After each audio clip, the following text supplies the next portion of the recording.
윤석열 총장이 한동근의 고등학교 대학교 선배이자 본인의 후배인 김유철 부장검사를 수사정보정책관으로 데리고 오면서 수사정보정책관실의 힘을 키워주면서 판사 사찰이 다시 재개된 것은 아닌가. 사찰 문건을 확신하고 대검을 기습을 했는데 나오는 게 아무것도 없었다는 조선일보의 보도, 매우 의미심장합니다. 저는 여기서 한 발 더 나아가 보겠습니다. 대검 범죄정보기획관실과 대검 수사정보정책관실, 도대체 이 명칭은 왜 바뀌게 된 것이고 중간에 어떤 일들이 있었는지 여러분들과 함께 한번 살펴보겠습니다. 단독, 윤 추가 사찰 문건 확신하고 대검 기습했다가 허탕친 추의 감찰팀, 대검 수사정보정책관실을 압수수색을 했죠. 그랬는데 디지털 포렌식에도 추가 문건은 발견되지 않은 것으로 알려졌다. 추 장관 관련 의혹을 보강할 증거를 찾으려고 했으나 애초 그런 문건은 없었기 때문에 실패했다는 말이 나왔다.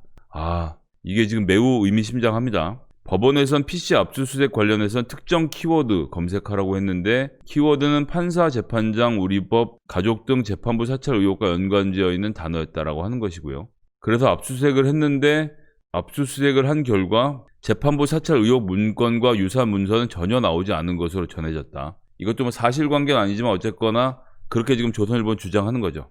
디지털 포렌식까지 했는데 안 나왔다는 겁니다.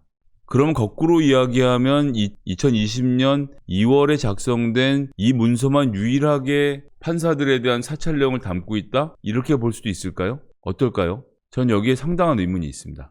그 내용을 좀 한번 살펴보도록 하겠습니다.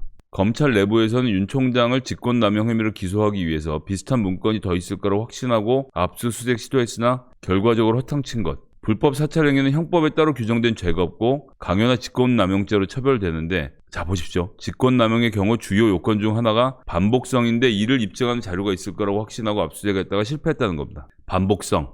맞는 말이죠. 근데 반복하지 않아서 문제인 경우도 있는 겁니다. 즉 무슨 얘기냐?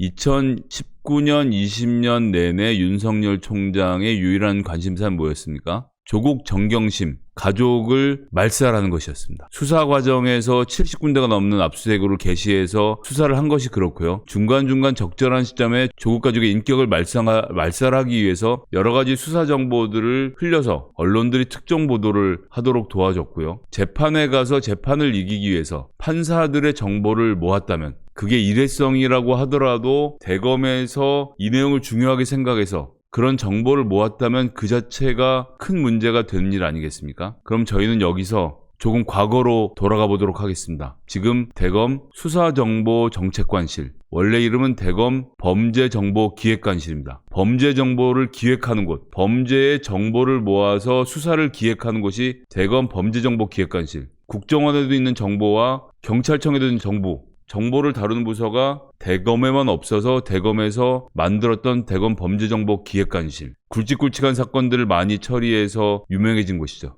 자, 그런데 여기 의미심장한 기사가 하나 있습니다. 대검 범죄정보 수사관 전원 교체, 문무일 총장 취임 첫날 전격 지시, 수사관 40여 명 일선 검찰청 복귀. 검찰 일각에선 과거 정치 사찰에 대한 보복이다. 기사 내용은 크게 중요하진 않습니다. 문무일 검찰총장이 들어오면서 대검 범죄정보기획관실의 모든 수사관들을 원대복귀 시켰다는 것이고, 그 이후로 검찰 내부에서 나오는 얘기가 범죄정보기획관실에서 민주당 정치인들에 대한 사찰을 기획했던 것을 들켜서 문책성으로 내쫓긴 것 아니냐라는 반쯤 맞는 얘기 반쯤 섞인 얘기를 동아일보가 보도한 바가 있습니다. 근데 이게 기사를 보시면 2017년 7월의 일입니다. 자, 2017년 7월에 이렇게 했던 이유는 무엇일까요? 그것은 바로 문무일 총장이 갖고 있는 검찰개혁의 그림이었던 것입니다. 문무일 총장이 아주 이사랑 하고 무조건 검찰 편이라고 생각하실 필요는 전혀 없습니다. 자, 그런데 그 다음에 재밌는 얘기가 하나 나오죠. 보시죠. 2018년 2월 5일 검찰청 사무기구에 관한 규정. 저는 항상 원본을 보여드려서 말씀드립니다. 개정을 했습니다. 규정을 개정했는데 어떻게 개정했냐면 대검찰청 범죄정보기획관을 수사정보정책관으로 그 명칭을 변경하는 등 현행 제도의 운영상 나타난 일부 미비점을 개선 보완하려는 것임. 범죄정보기획관이 수사정보정책관으로 바뀐 게 2018년 2월의 일입니다. 2017년 7월에 수사관들을 전부 내쫓고 2018년 2월에 명칭을 범죄정보기획관실에서 수사정보정책관실로 바꿉니다. 즉 문무일 총장이 검찰개혁의 일환으로 정부와 상의해서 범죄 정보라고 해서 민간인 사찰, 정치인 사찰, 판사 사찰 뭐 하여튼 오만 정보를 다 모으고 있던 대검의 범죄 정보 기획이 들어가지 않습니까? 이것을 수사 정보 정책으로 전환한 겁니다. 즉 수사와 관련된 정보를 모으고 이것을 정책적으로 어떻게 할지를 표현하라라는 식으로 기능을 축소시키고 인원을 축소시켰던 겁니다. 그렇게 해서 축소되고 있었는데 문무일 총장 이후에 윤석열 총장의 부임으로 다시 사태는 급변하게 됩니다. 2019년 8월 5일의 기사입니다. 2019년 7월 말에 윤석열 검찰총장이 임명이 되고 눈, 귀, 입에 29임기 3인방을 임명했다는 기사가 지금 나오고 있죠. 윤석열 총장의 눈과 입, 귀에 29기 3인방이 들어왔다고 하면서 지난 31일 단행한 검찰 중간간부 인사에서 김유철 서울중앙지검 형사 7부장이 대검 수사정보정책관으로 형사 7부장이 왔습니다. 특히 특수통이 다수인 기존 윤석열 사단과 달리 특수통이 중심인 윤석열 사단과 달리 형사부에서 검사가 왔다는 겁니다. 이 중 가장 주목을 받는 사람은 대검 수사정보정책관에 기용된 김유철 부장이다. 과거 범죄정보기획관이던 대검 수사정보정책관은 총상의 직속 정보라인으로 통하기 때문이다. 보셨죠? 직속 정보라인. 수사정보정책관은 검찰총장과 독대해서 보고할 수 있어 검찰총장의 눈과 귀의 역할을 하게 되는데 과거 사례를 볼 때 차기 검사장 승진이 확실시되는 보직이다.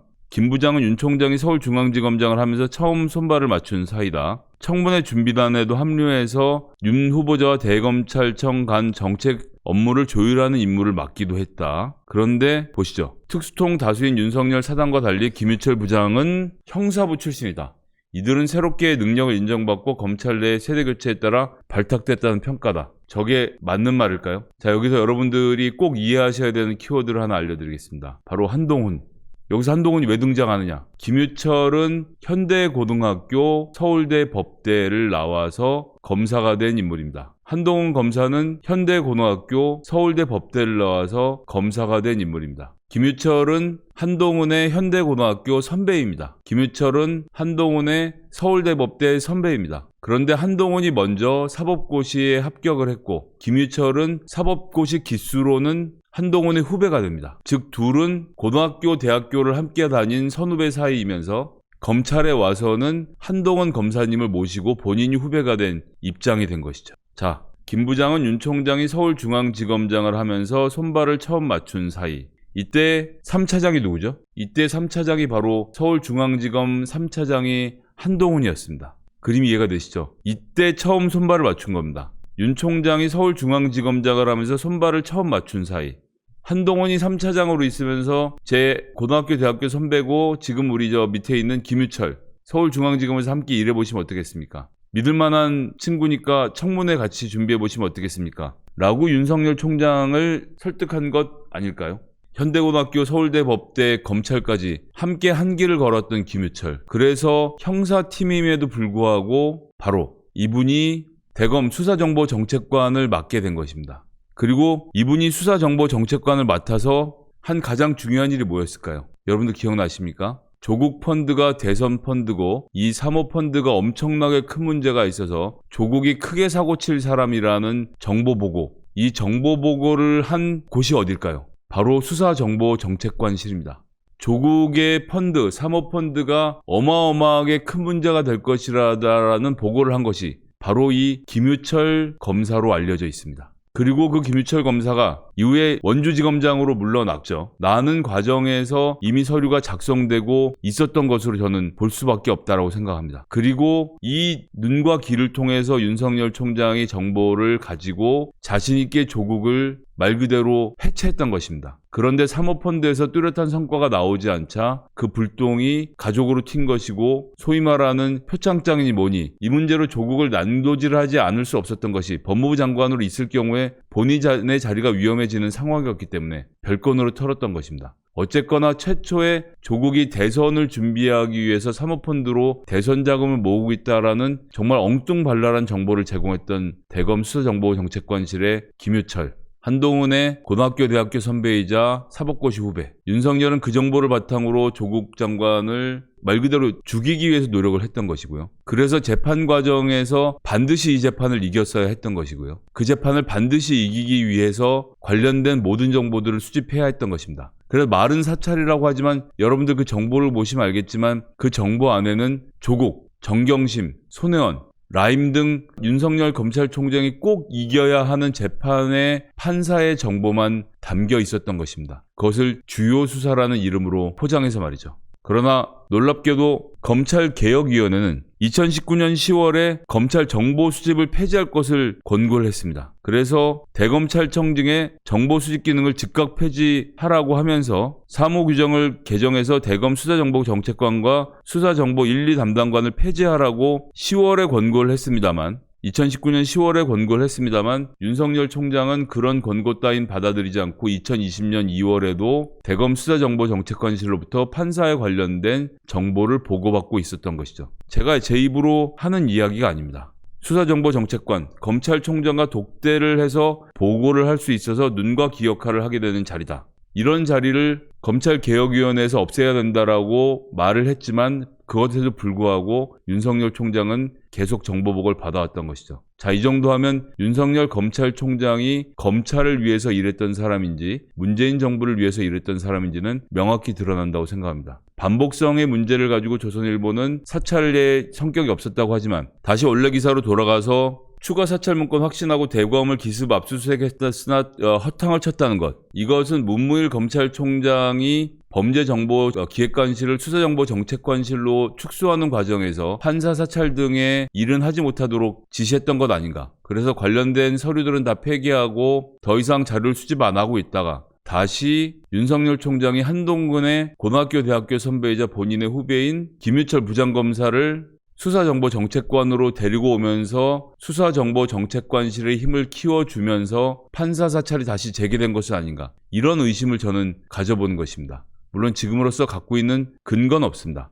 정황상 그런 일들이 오고 갔을 것이라는 예상을 할 뿐입니다. 이런 것들은 앞으로 감찰과 검찰의 수사과정 또는 공수처의 수사과정을 통해서 드러나게 될 것이라고 생각을 하고요. 이렇게 복잡하게 얽혀있는 문제들이 함께 존재한다는 것. 형사부라고 윤석열 총장을 치켜세웠던 수사정보정책관에 형사부를 집어넣었구나 그렇게 기사를 읽은 분도 계셨겠지만 이 사람이 한동훈의 고등학교 대학교 선배였을 줄을 모르는 사람들이 어찌 알겠습니까? 이렇게 촘촘하게 인맥과 한맥과 네트워크로 엮여서 지금 검찰이 하고 있는 것이 검찰 개혁에 대한 저항인 것입니다. 우리가 두 눈을 똑바로 뜨고 이들이 어떤 일들을 벌이게 됐는지를 지켜보는 것 매우 필요한 일이라는 생각 오늘 마지막 소식으로 전해드리고요.